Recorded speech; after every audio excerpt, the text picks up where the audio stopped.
اور پھر یہ ان باتوں پر بڑا غصہ کرتے ہیں, ناراض ہوتے ہیں کرنل صاحب, جنرل صاحب, پھر یہ ٹاؤٹ چھوڑتے ہیں. اڈیالہ جیل کے باہر جو ٹاؤٹ نظر آیا آپ کو, پہلے ایک انڈا مارنے والی مرغیاں تھیں, آج وہ ایک بدتمیز قسم کا ایک شخص بھی تھا, آج ایک اور ایسا ہی ٹاؤٹ ISI نے چھوڑا. اور یہ رضی دادا کی وہ فوٹو کاپی لگ رہا ہے, انتہائی بدتمیز اور بدماشی کے انداز میں جو دھمکیاں دے رہا تھا کہ علیمہ خان میرے سوالات کا جواب دیں ورنہ اگلی پریس کانفرنس میں ٹاک نہیں کرنے دوں گا. مطلب مجھے تم نے کون سے سوال پوچھنے ہیں, اسی سے امتحان دینا تم نے یہاں. یہ جس چینل پہ کام کرتا ہے اس کا نام بھی وہ پرانا سچ ہے شاید, یا کھڑا سچ ہے, پتہ نہیں کچھ اس طرح کا نام ہے. ان لوگوں کو تو یقین کریں ان کی وجہ سے صحافی کہتے ہوئے بھی خود صحافت پہ شرم آنے لگی ہے.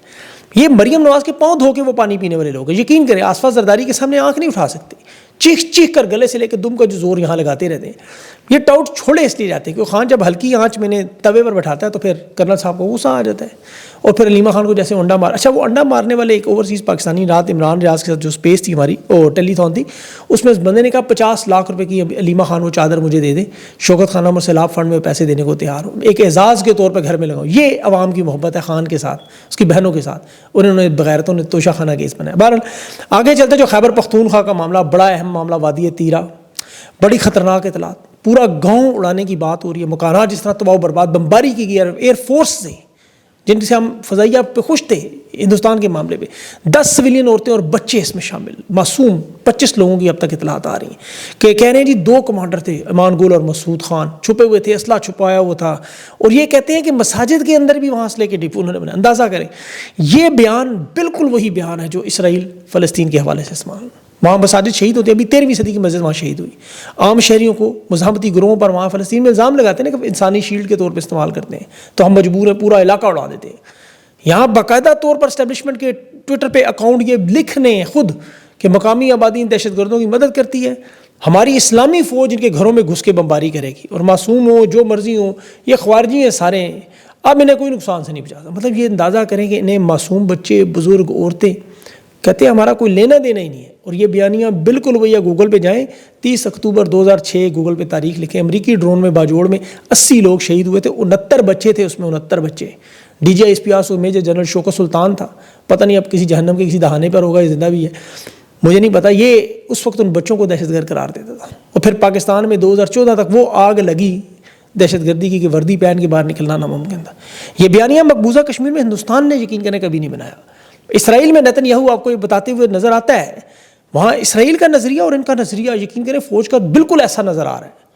ورنہ دنیا بھر میں کہیں بھی کوئی معصوم بندہ کسی آپریشن میں غلطی سے معصوم بچہ, بزرگ, خاتون مار جائیں تو وہ مستعفی ہو جاتی ہیں حکومتیں, معافیاں مانگتے ہیں. امریکہ کی عراق جنگ دیکھیں, افغانستان کی جنگ دیکھیں, فوجی جرنیل کٹہروں میں کھڑے رہے وہاں. رپورٹ نام کا پروگرام چیک کریں آپ, یہاں 24 گھنٹوں میں غزہ میں 21 بچے اور پچھلے 24 گھنٹوں پاکستان میں 25 لوگ شہید ہو چکے ہیں. یعنی فلسطین سے زیادہ تعداد یہاں بڑھ چکی ہے. اب اس علاقے میں احتجاج پہ وہاں لوگ باقاعدہ اذانیں دیتے ہوئے گورنر ہاؤس کی طرف پشاور اور کور کمانڈر ہاؤس کی طرف جا رہے ہیں. اور یہ پہلی دفعہ نہیں ہوا. دیکھیں ابھی صوبائی حکومت نے ابھی چند دن پہلے 9 کروڑ 50 لاکھ روپے تقسیم کیا وہ مارٹر گولے پہ, وہ معصوم بچی جو شہید ہوئی تھی. اس جرگے میں بریگیڈیئر قاسم بھی موجود تھے امدادی رقوم میں, اور وہ بریگیڈیئر آصف صاحب بھی موجود تھے. یہ سارے وہ لوگ ہیں جو اس پورے آپریشن کے ذمہ دار ہیں وہاں اس علاقے میں. اب وہاں مقامی MNA اقبال افریدی کی قیادت میں وہ لوگ نکل رہے ہیں پشاور قافلے کی طرف کہ ہم نے گورنر ہاؤس یا کور کمانڈر ہاؤس کی طرف جانا ہے. حیات آباد ٹول پلازے پر بھی عوام بڑی تھا. یہ لاوا جو ہے نا مجھے خطرناک معاملے کی طرف جاتا ہوا نظر آ رہا ہے. یہاں خیبر پختونخوا کے وزیر اعلی مین گنڈا پور کی کوئی ٹویٹ نظر نہیں آئی, کوئی بیان نظر نہیں آیا. اسمبلی کے اندر اجلاس ہوا, بابر سواتی نے بھی اس پہ بات کی, کہ وزراء نے بھی حسب معمول بیانات دیے.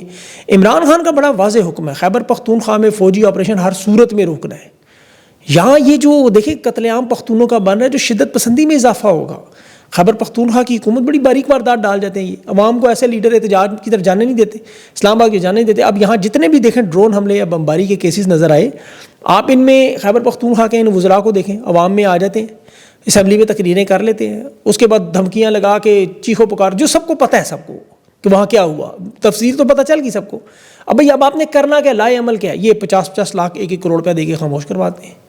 اس آپریشن کو روکنے میں اگر یہ خلوص نیت سے ان کا حل ہے, وہ سپریم کورٹ میں پٹیشن دائر کریں, FIR درج کروائیں, علی مین گنڈا پور کی سربراہی میں تمام کے تمام KP کی اسمبلی وہاں پارلیمنٹ کے سپریم کورٹ کے سامنے جا کے بیٹھ جائیں, دھرنا دیں, آپریشن خود رک جائے. کہ نہیں اٹھیں گے جب تک یہ معاملہ حل نہیں ہوتا, لیکن یہ کریں گے نہیں, کیوں نشستیں جاتی ہیں, حکومت گر جاتی ہے, جی گورنر راج لگ جائے گا. یہ اپنے ساتھیوں کو یہ بتاتے ہیں. برسوگور کا بیان آپ دیکھیں مشن نور پہ کہ جی کہاں سے چلا ہمیں نہیں پتہ، کس نے چلایا، پارٹی کا تعلق، پارٹی کا واقعی کوئی تعلق نہیں، لیکن یہ اسمبلیوں کو نہیں چھوڑنا چاہتے. یہ نون لیگ کی حکومت کی طرح دیکھیں شہباز شریف کی حکومت بھی اس وقت اتنی مضبوط نہیں جتنی خیبر پختونخوا میں علی امین گنڈا پور کی حکومت مضبوط ہے. بیرسٹر گوہر کی نشست قومی اسمبلی میں اتنی مضبوط ہے جتنی شاید ایاز صادق کی اسپیکر کی نہیں ہوگی. یہ اسٹیبلشمنٹ ہے فارم 47 کی حکومت جس طرح شہباز شریف بھی بنائی، اسی طرح خیبر پختونخوا کی بھی بنائی. قومی اسمبلی میں سینٹ میں جو لوگ نظر آ رہے ہیں، ورنہ جمشید دستی کو 1 ڈگری پر 7 سال کی سزا دے کے نکال دیا، 3 دن پہلے جج لگایا. تحریک انصاف کے جتنے لوگوں کو سزائیں ہوئی آپ نے دیکھیں کہ کوئی گرفتار ہوتا ہے وہ آپ نظر آتا ہے آپ کو، وہ تقریریں بھی کر رہے ہوتے ہیں سب کچھ. یہاں فارم 47 کی حکومت کی طرح انہیں پروٹیکشن حاصل ہے کیونکہ کام وہی کروانے ہیں جو شہباز شریف سے چاہیے. نون لیگ کی حکومت اور شہباز شریف کو باقاعدہ ابھی جو امریکہ بھیجا گیا، جو کل اقوام متحدہ میں سائڈ لائن ملاقاتیں ہیں، اس میں امریکہ میں بگرام ابھی خواجہ آصف کے بیانات دیکھیں، افغانستان ہمارا دشمن ہے. یہ بیانات کیوں دلوائے گئے؟ پختونوں کے بارے میں، افغانیوں کے بارے میں، جیسے رانا ثناء اللہ کی سٹیٹمنٹس بیان اب ریکارڈ میں ہیں. یہاں جس طرح افغانیوں کو نکالا گیا ملک سے ذلیل کر کے، اور یہ افغانستان ہم لوگوں کی تائید کرنے والے، حمایت کرنے والے، یہ افغانستان پر دباؤ ڈالنے کی کوشش تھی. یہ جو امریکہ بگرام ایئر بیس مانگ رہا ہے، یہ افغانستان پر جو دباؤ ڈالا جا رہا ہے، اس میں دیکھیں یہ یا خیبر پختونخوا کے جو آپریشن ہے، یہ سارے ایک ہی لڑی کے حصے ہیں. ابھی جو تازہ انفارمیشن وہاں پہ آ رہی ہیں کہ ایئر بیس جو امریکہ وہاں قبضہ کرنا چاہتا ہے، اور افغان حکومت کیوں تسلیم نہیں کر رہی؟ کیونکہ ایک تو وہ تسلیم کرے گا تو اپنے ملک میں ایسے اختلافات ہوں گے، دھڑے بنے گے، وہاں ان کی حکومت گر جانی ہے اور وہاں ایک نیا فساد شروع ہو جائے. انہیں پتہ ہے بگرام ایئر بیس طاقت سے امریکہ چھین نہیں سکتا، 20 سال میں وہ سیکھ چکے. سفارتی کوششوں میں وہ $300 ملین مہینے کے انہوں نے آفر کیا، لیکن وہ نہیں مان رہے کہ چین انہیں اسے ٹرپل دے سکتا ہے، کیونکہ یہ اس خطے میں جاسوسی کے طور پر بگرام بہت بڑا اڈا ہے، ملٹری طاقت ہے، اس سے چین، روس، ایران، پاکستان سب پہ نظر رکھی جا سکتی ہے. تو امریکہ کو وہ کبھی اس کی اجازت نہیں دے سکتے. اور ڈونلڈ ٹرمپ اسے اپنا خواب کہہ رہا ہے، یعنی یہ معاملہ جانا ہی جانا ہے خرابی کی طرف. وہ کہہ رہے ہیں بگرام میرا خواب ہے اور اس کے لیے بہت بڑی فوج چاہیے انہیں، اور وہ انہیں شاید پاکستان سے کرائے پہ مل سکیں. اب اس خطے میں پھر آگ بارود کا وہ کھیل ہے، یہ اسی کا وادی راس کا تسلسل ہے. امریکی فوج تو کہہ رہی ہے کہ کالا دم تنظیموں کی موجودگی پاکستان کی طرف سے ہمیں اطلاعات ملی ہیں. اور ٹرمپ کا پہلا خطاب اگر آپ دیکھیں، اس نے پہلی گرفتاری اس میں شکریہ پاکستان کا ادا کیا، پہلا خطاب، اور پاکستان کی مدد سے کہہ رہا وہ افغانستان میں. اس میں ابھی ان کا ایک اور کھلاڑی وہاں، محمود شاہ حبیبی، وہ وہاں سول ایویشن کا ڈائریکٹر 3 سال پہلے افغانستان کی حکومت نے گرفتار کیا.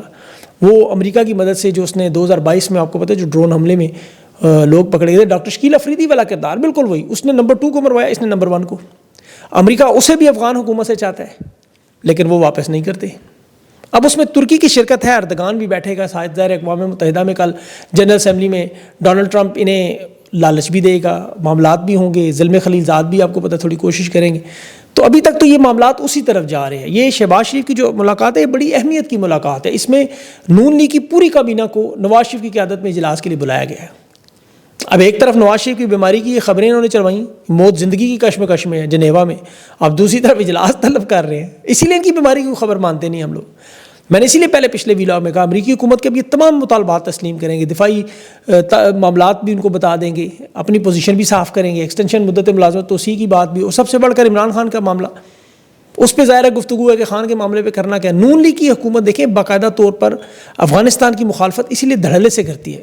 یہ خواجہ آصف کا جو بیان تھا نا، دشمن ملک ہے افغانستان، یہ وہ خارجہ پالیسی ہے جو تباہی کی سمت میں جا رہی، اور امریکہ کی ہدایت پہ یہی واردات ہوتی رہی. آپ افغان حکومت کے خان کے دور کے پیغامات دیکھیں، وہ پاکستان پر حملہ، افغانستان پر حملہ کہتے ہیں، جس طرح آج ہم سعودی عرب کے بارے میں بیان دے رہے ہیں. لیکن یہاں تو چلے ریال ملے، افغانستان کی حکومت میں باقاعدہ اس وقت ان کے سربراہ یہ بات کھل کے کہتے تھے ہندوستان کے معاملے پر پاکستان کے ساتھ ہے. آج وہ سارا معاملہ ختم ہو چکا ہے. تو یہ بڑا خطرناک ایشو ہے، اس پہ بات اپڈیٹنگ ہوتی رہے گی. عدلیہ کی بات کروں، آج سلمان اکرم راجہ وہاں قاسم کھوکھر جو 9 مئی میں 5 سال بے گناہ سزا بھگت رہا تھا، اس کی لاش ہتکڑیوں میں لائی گئی تھی. 7 دن اپنے درد سے وہ چیختا رہا بندہ، اس کا چیک اپ نہیں کروانے دیا. گجرانوالہ میں 51 لوگ آپ کو پتہ ہے 2024 میں جنہیں سزائیں ملی، اور FIR میں وہ نامزد نہیں تھے، ضمنیوں میں صرف مقدمات میں تھے. اور وہ ابھی جو نامزد تھے وہ باہر ابھی بھی گھوم رہے ہیں، کسی کو گرفتار نہیں کیا گیا. جو ضمنیوں میں تھے انہیں اٹھا لیا، ان کے لواحقین عدالتوں میں درخواست کرتے رہے. شہباز رضوی کی عدالت میں یہ کھوکھر کا کیس لگا ہوا تھا بیچارے کا جی، لیکن اس کا انہوں نے کیس نہیں سنا، اس کی اپیل تک نہیں سنی. ابھی مصطفیٰ نواز کھوکھر جو ہے، اس نے 26ویں ترمیم پہ ایک فل کورٹ تشکیل کی درخواست دی. اسے اعتراض لگا کہ جسٹس امین الدین کی عدالت ضلالت اس نے واپس کر دیا، عدالت نے سوری، کہ جی 184(3) کے تحت آتی نہیں. حالانکہ ہائی کورٹ میں بھی ایک عام محب وطن شہری نے عمران خان سے ملاقات کی درخواست دی. بڑا انٹرسٹنگ معاملہ انفرادی سطح پہ، اسے ارباب محمد طاہر کے بینچ نے لگا دیا. متاثرہ فریق وہ ہے نہیں، عوامی اہمیت کا کیس نہیں، لیکن پھر بھی لگ گیا. یہاں ہائی کورٹ دیکھیں ایک ایسا پاکستان میں سمبل تھا کہ بنیادی حقوق 26ویں ترمیم سے پہلے ریاست کے خلاف کوئی کیس بھی جاتا تھا، چاہے وہ لاپتہ افراد کا ہو، اداروں کی منمانی، بدماشی، طاقت کا استعمال ہو، ہائی کورٹ مداخلت کرتی تھی، سنتی تھی. ایک سوچ ہوتی تھی کہ ہائی کورٹ چلے جائیں گے. اب اس بدنام زمانہ دور میں عدالتوں میں کوئی دیکھے، کوئی اکا دکا اس دور میں کوئی واقعات ایسے ضرور ہوتے تھے، لیکن جج سٹینڈ لیتے تھے، ایک معیار تھا. آج ان ججز کو جس طرح ڈوگر کوٹ، یہ غلیظ جج جس طرح لگائے گئے 26ویں ترمیم کے بعد، اب یہاں یہ حالات ہیں کہ اسلام آباد ہائی کورٹ ایک مکمل طور پر ریڈ لائٹ ایریا بن چکا ہے. اور یہ میں مذاق پہ نہیں کہہ رہا. اب بازار حسن جائیں، وہاں دلال کے پاس ساری طاقت ہوتی ہے، وہ طے کرتا ہے معاملات. یہاں بالکل وہی چل رہا ہے. تمام اختیارات 26ویں ترمیم کے بعد جسٹس ڈوگر کے پاس ہیں. وہاں عدالتی اختیارات باقی ججز سے چھین لیے گئے. مداخلت کر لی، یا تو ان کے مقدمات لگاتے نہیں ہیں، جان بوجھ کر تاخیر کرتے ہیں، یا فی الفور آدھے گھنٹے میں وہ مقدمہ درج کر کے 6-7 گھنٹوں میں فیصلہ، جیسے وہ میجر جنرل PTA کا ہوا. اسلام آباد ہائی کورٹ کے ججز انصاف کے لیے خود طارق محمود جہانگیری سمیت، جنہیں ISI سمیت خفیہ اداروں نے نشانہ بنایا، وہ سپریم جوڈیشل کمیشن میں ان کی شکایات موجود ہیں کہ جی خفیہ ایجنسیاں اور طاقتور ادارے ہم پر دباؤ ڈالتے ہیں، نگرانی کرتے ہیں، ہمارے خاندان پر دباؤ ڈالتے ہیں. اس میں ایک انتظامی سطح کا رجسٹرار اس درخواست پر اعتراض لگا رہا ہے کہ جی ذاتی رنجش کا کیس ہے. مطلب 5 جج ایک طرف اور ایک معمولی سا رجسٹرار ایک طرف. یہ جان بوجھ. اور آپ کو پتہ ہے ابھی ایک فیصلہ آیا اس کا 7 مئی، جس دن پاکستان ہندوستان کی جنگ جاری تھی، اس دن انہوں نے ملٹری کورٹ کے سویلین کے ٹرائل کو جائز دینے کے لیے اس جسٹس امین الدین کی عدالت سے فیصلہ دیا. اس کا آج تفصیلی فیصلہ. اندازہ کریں جنگ چل رہی تھی پاکستان ہندوستان کی، اور یہ پاکستان کے سویلین کے ملٹری ٹرائل کا فیصلہ دے رہے تھے 85 لوگوں کا. تو یہ عدلیہ کے حالات ہیں، لیکن انہیں اس لیے بار بار یاد کرانا ضروری ہے. سب سے بڑا کھلواڑ ان کا عدالتوں کا ہے. بہرحال اب یہ پشاور جلسے کی تیاری کریں، اس میں اکٹھے ہوں. پاکستانیوں کو عمران خان نے کال دی ہے، انشاءاللہ یہ معاملہ آگے ضرور اس طرح بڑھے گا جس طرف عوامی طاقت خان مظاہرہ کر رہا ہے. اور لیڈرشپ ان کی یاد رکھے تحریک انصاف کی. دیکھیں لیڈر لیس تحریک کی طرف معاملات نہ جانے دیں، ورنہ آپ بھی جس طرح بھی بعد میں ہزانے دینے لگے تھے، آپ بھی پیچھے لائنوں میں لگے ہوں گے. تو یہ نہ عوام آپ کے اوپر بھی سیدھی ہو جائے. اپنا خیال رکھیں. مجھے اگلے ویلاگ کے لیے اجازت دیں. اللہ حافظ.